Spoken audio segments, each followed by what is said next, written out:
Oke, jadi gini guys, ini kan kita lagi mau rapat dan diskusi mengenai tentang sepak bola. Jadi komunikasi itu seperti apa sih yang menurut kawan-kawan semua? Gitu kan. Jadi sebagai kita manusia ini kan kita kan manusia sosial nih yang membutuhkan interaksi dengan orang lain dalam konteks pekerjaan, komunikasi yang efektif menjadi kunci keberhasilan sebuah tim.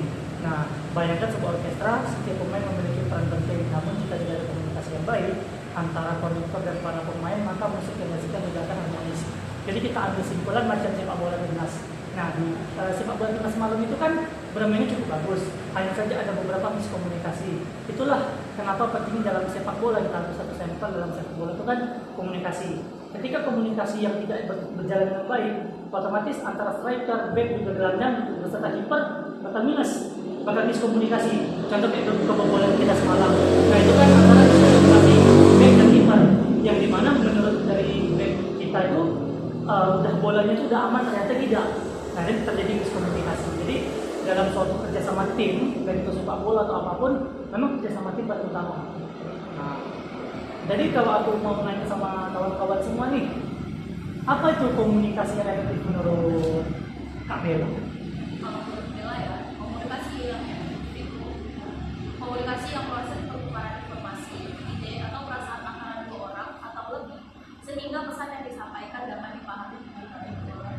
Nah, komunikasi yang efektif tidak hanya tentang menyampaikan pesan, tetapi juga tentang mendengarkan dengan penuh perhatian, memberikan umpan baik dan membangun hubungan baik.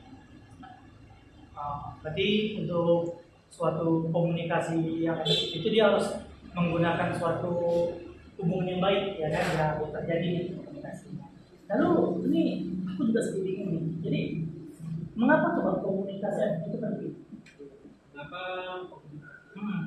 Jadi itu untuk meningkatkan produktivitas. Jadi komunikasi yang jelas dan terbuka dapat menghindari kesalahpahaman, meningkatkan efisiensi kerja dan mencapai tujuan bersama ke depan. Lalu membangun hubungan yang kuat. Komunikasi yang baik membantu membangun kepercayaan, saling pengertian, dan kerjasama yang semakin berarti. Ketiga yaitu mencegah konflik, dan konfliknya yaitu dengan komunikasi yang terbuka dan jujur. Kita dapat mengidentifikasi dan menyelesaikan masalah sebelum menjadi waktu yang lebih besar. Meningkatkan kepuasan kerja yaitu meningkatkan dan dihargai. Karyawan akan lebih merasa termotivasi dan puas dengan pekerjaan mereka. Jadi dengan komunikasi yang efektif yang kita bahas sama-sama tadi itu, kira-kira bahasa yang tidak berpengaruh nggak sih? Bahasa yang tidak jelas itu dia sangat berpengaruh sekali ya. Penggunaan kata-kata yang terlalu teknis, ambigu, atau berkonotasi negatif dapat menghambat pemahaman. Kurangnya mendengarkan ketika kita lebih fokus pada apa yang ingin kita katakan daripada mendengarkan apa yang dikatakan orang. Komunikasi tidak.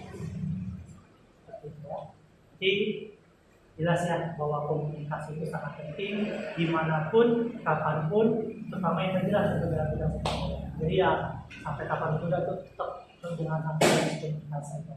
Karena kan komunikasi itu penting untuk siapapun dan secara sosial lah, jadi banyak berproses.